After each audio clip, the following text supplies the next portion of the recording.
हो चुका है।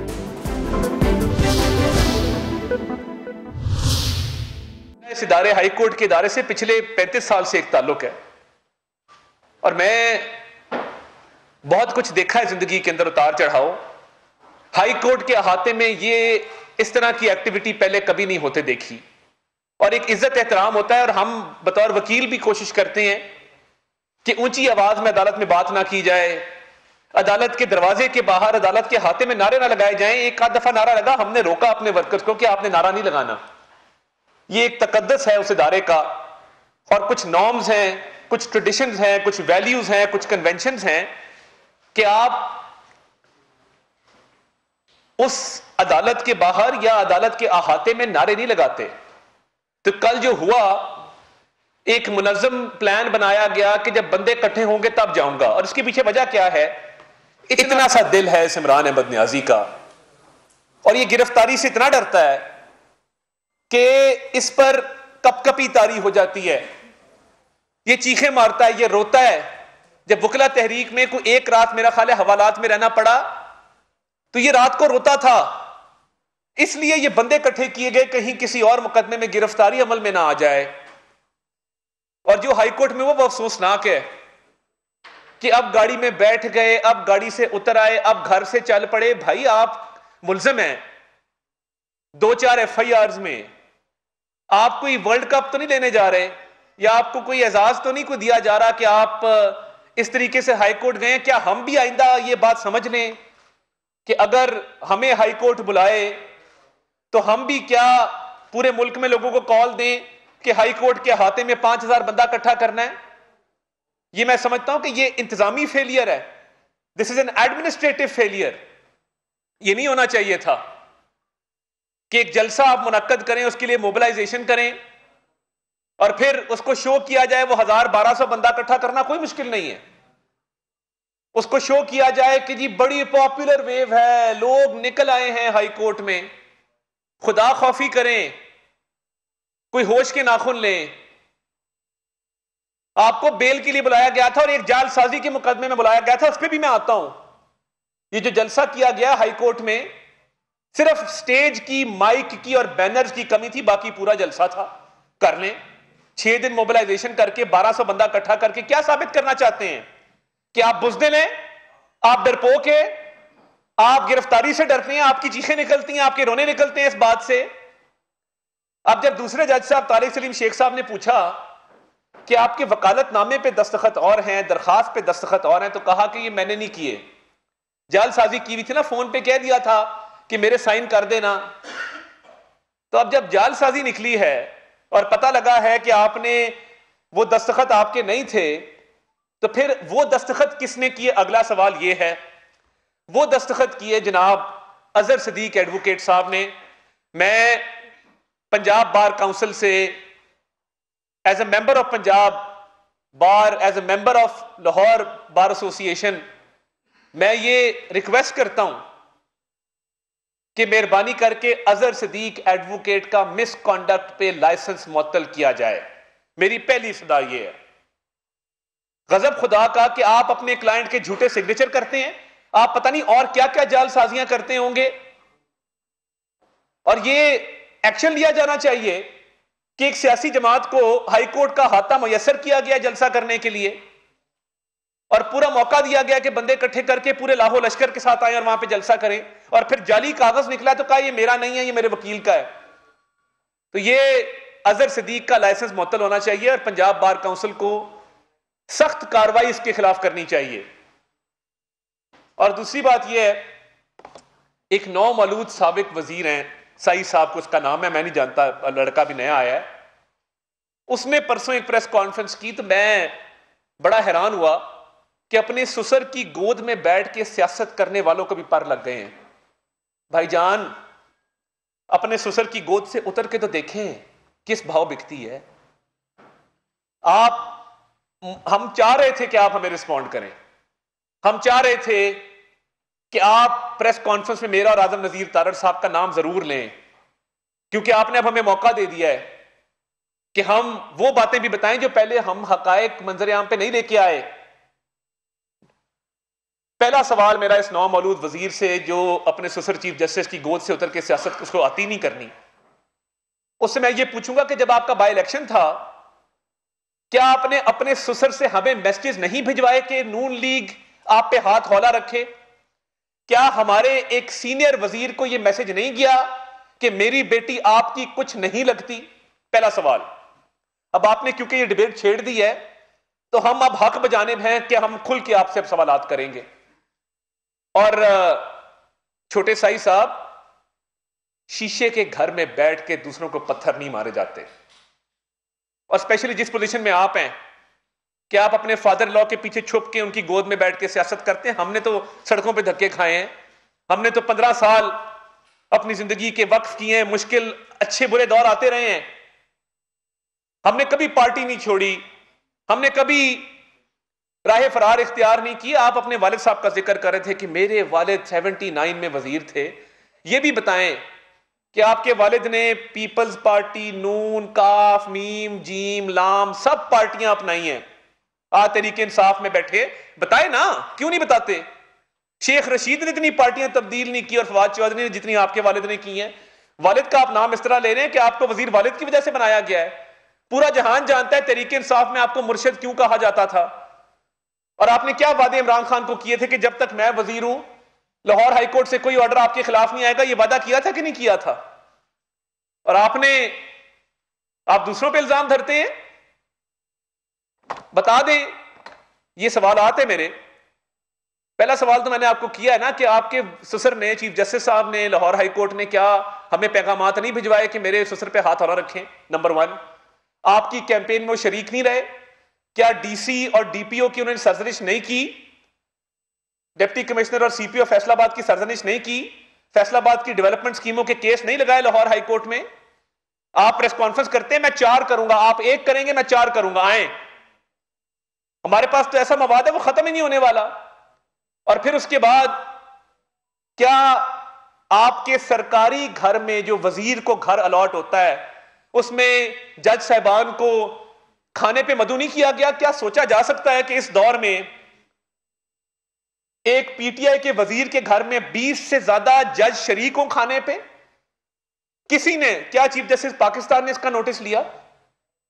क्या किसी और ने इसका नोटिस लिया कि बतौर वजीर आपके घर खाने पे 20 से ज्यादा सिटिंग जज क्यों शरीक हुए और किस हैसियत से हुए? आप कहते हैं कि मेरे ससुर ने उनको नहीं बुलाया। हां, नहीं बुलाया। आपकी अहलिया ने उनको बुलाया चीफ जस्टिस की बेटी के तौर पे। खाना प्राइवेट लोकेशन पे हो सकता था। कहीं कुछ नॉर्म्स होते हैं, कुछ ट्रेडिशंस होते हैं। आप सिटिंग वजीर हैं, आपके घर जज क्यों आए खाने के ऊपर? क्योंकि आपके ससुर ने कमांड इनविटेशन भिजवाया अपनी बेटी के जरिए।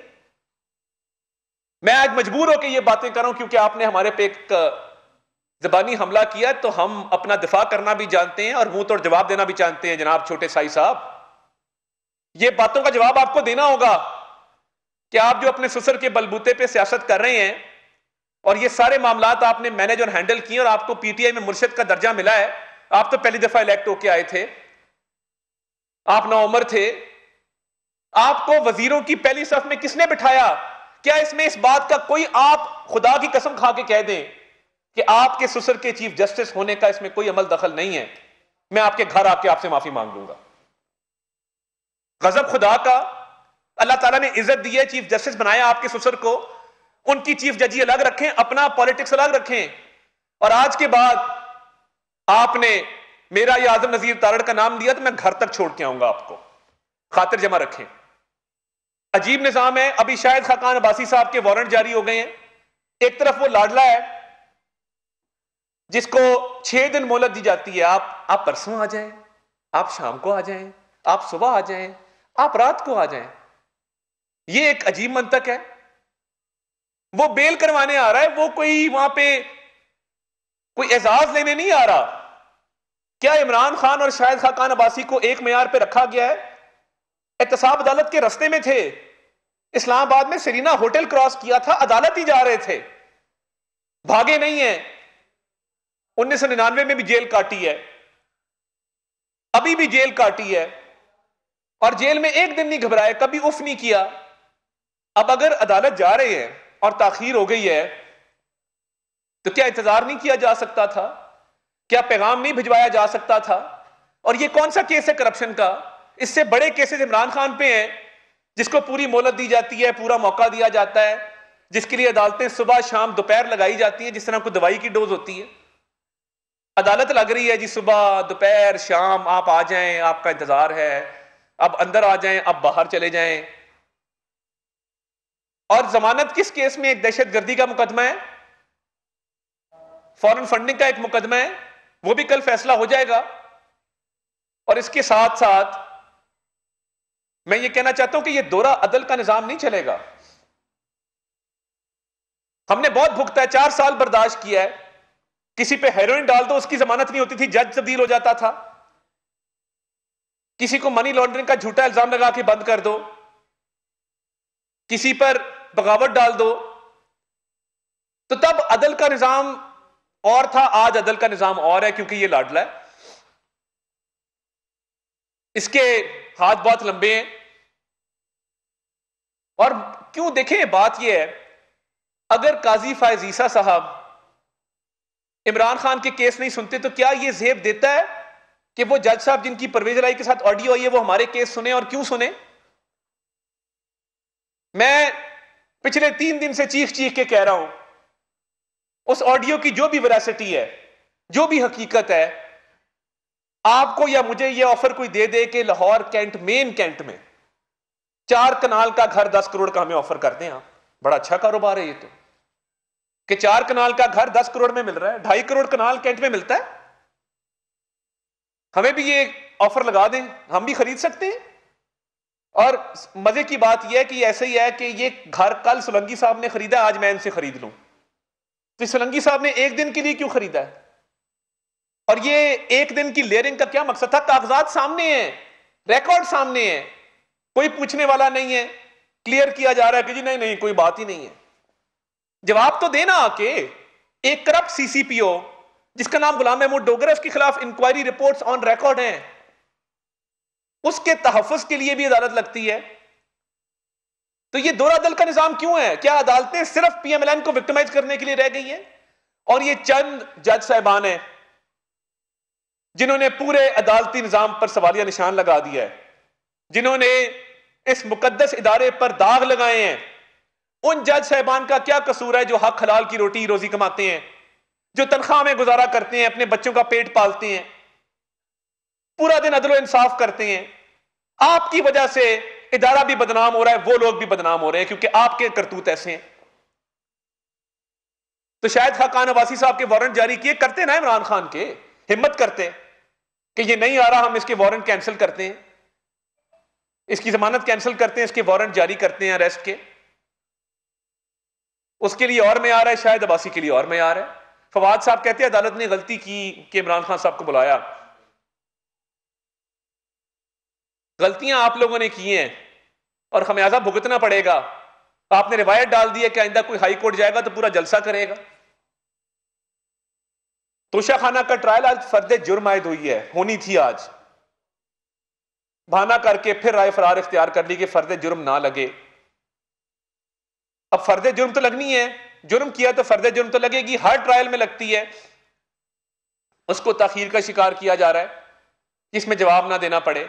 अब आप अपने दोनों पैरों पे चल के, बिसाखियों के बगैर, व्हीलचेयर के बगैर, सहारे के बगैर चल के जब अदालत में आ गए हैं तो बाकी केसेस का आपको सामना करना पड़ेगा।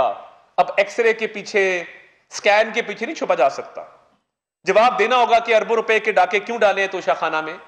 जवाब देना होगा टिरियन जेड वाइट केस में। इससे राह फरार नहीं इख्तियार की जा सकती। फॉरेन फंडिंग के 3 पर्चे हैं, एक सिंध हाईकोर्ट का स्टे ऑर्डर है, एक लाहौर के जस्टिस गुराल साहब का स्टे ऑर्डर है, तीसरा केस इस्लामाबाद का स्टे ऑर्डर है जो कल लगा हुआ है, जिसमें यहां जमानत खारिज होगी या मंजूर होगी। तो ये स्टे ऑर्डर के पीछे क्यों छुपते हैं? क्या ये मिली भगत नहीं है कि इसको वो सहूलतें हासिल हैं जो पाकिस्तान की किसी और सियासी जमात को नहीं हासिल? और इसने 4 साल में जो मुल्क का कबाड़ा किया, आज हमने ये बोझ उठाया है, रियासत बचाई है, ये मलबा उठाया है, अपने हाथों से उठाया है। और वो लाडला ऐसा है कि सब कुछ तबाह करके, बर्बाद करके, वो उस मलबे पे खड़ा होके उस मलबे को भी आग लगाने की कोशिश कर रहा है। ये ऐसा बदबख्त आदमी है। तो इस मुल्क में दोहरा निजाम अदल नहीं चलेगा। पहले और भी साखियां इस्तेमाल करते रहे, अब ये अदलिया के कंधे पे रख के अपनी सियासत कर रहे हैं। अदलिया को न्यूट्रल होकर दिखाना पड़ेगा, गैर जानिबदारी का सबूत देना पड़ेगा। ऐसे मामलात आगे चलेंगे नहीं। अगर ऐसा ही होता रहा कि किसी का दामाद है, किसी का 4 कनाल का प्लॉट है और मामलात चले जा रहे हैं आगे, हम रह गए भुगतने के लिए सजाएं, जेलें, कैदें। और ये सहूलत अब देखें, ये एक प्रेसिडेंट बन गया है कि जब अदालत बुलाएगी तो 6-6 दिन जमानत कराने कोई नहीं आएगा, और आएंगे तो फिर लश्कर लेके आएंगे, वहां पे नारेबाजी करेंगे अहाते में। हमें बड़ा दुख होता है इस बात पे। तो ये मारूजात थी कि एक इदारे का सहारा लेके इस मुल्क में सियासत की कोशिश की जा रही है, जिसकी राह में हम इंशाल्लाह रुकावट बन के भी खड़े होंगे। और आपको चंद जजेस जिन्होंने पूरी जुडिशरी पे सवालिया निशान लगा दिए, उनका सहारा लेके सियासत नहीं करने देंगे। जैसा कि आपने बात की, कल हाईकोर्ट के अहाते में जलसे का समा है और उसको आपने कहा कि इंतजामी मामला है, जो इंतजामी फेलियर है, इंतजामात। रजिस्ट्रार हाईकोर्ट के इंतजाम के जेर इंतजाम ये सारी बातें होती हैं। किसने गेट से अंदर आना है, किसने गेट से बाहर जाना है, किसकी गाड़ी आएगी, किसकी नहीं आएगी, वहां पे सिविल इंतजामिया का, पुलिस का कोई ताल्लुक नहीं होता। तो बात यह है कि जब आपका पूरा एक रजिस्ट्रार है, पूरा एक सिस्टम मौजूद है, तो फिर आपको किसने इजाजत दी है कि आप फ्री हैंड दे दें? एम्बुलेंस में आया जा सकता था, स्ट्रेचर पे आया जा सकता था, व्हीलचेयर पे आया जा सकता था, वॉक की जा सकती थी। वॉक करने में वो बिल्कुल ठीक है, मगर इतनी बद इंतजामी कि आपने एक प्रेसिडेंट सेट कर दिया है कि तमाम हाई कोर्टों के अब अहातों में जलसे हुआ करेंगे। और ये वकील साहब अदर सदीक साहब के हवाले से हम एप्लीकेशन भी देंगे पंजाब बार काउंसिल को कि इनका लाइसेंस मनसूख होना चाहिए।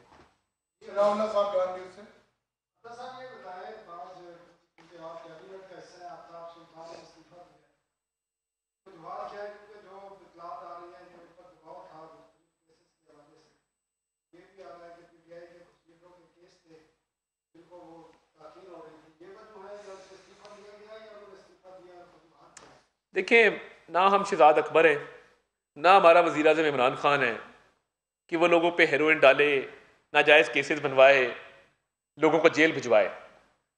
पिछले अप्रैल से हमारी हुकूमत है, हमें 10 माह हो गए हैं।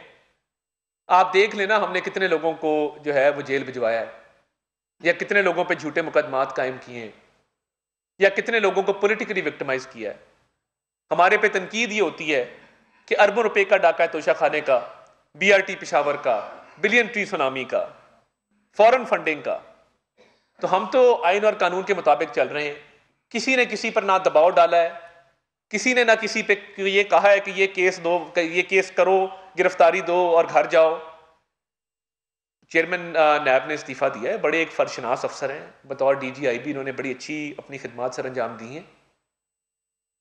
उसकी वजूहात वो बेहतर बता सकते हैं, मगर मैं आपको अपनी हुकूमत के बिहाफ पे ये ज़रूर बता सकता हूँ कि हमारी तरफ से दबाव होता तो वो दबाव आपको नज़र आता। हमारी तरफ से दबाव होता तो तरीके इंसाफ की आधी क़यादत जो है वो किसी न किसी तरीके से अंदर होती। तो हमने तो ना दबाव डाला, ना कोई नाजायज़ उनको दरख्वास्तें की। वो इस बात पे बेहतर रोशनी डाल सकते हैं कि वो क्यों इस्तीफ़ा दे गए, मगर उनसे इस्तीफ़ा नहीं लिया गया, उन्होंने इस्तीफ़ा खुद दिया। बहुत शुक्रिया। वज़ीर-ए-आज़म के मावन ख़ुसूसियत आताड़र मीडिया से गुफ्तगू कर रहे थे।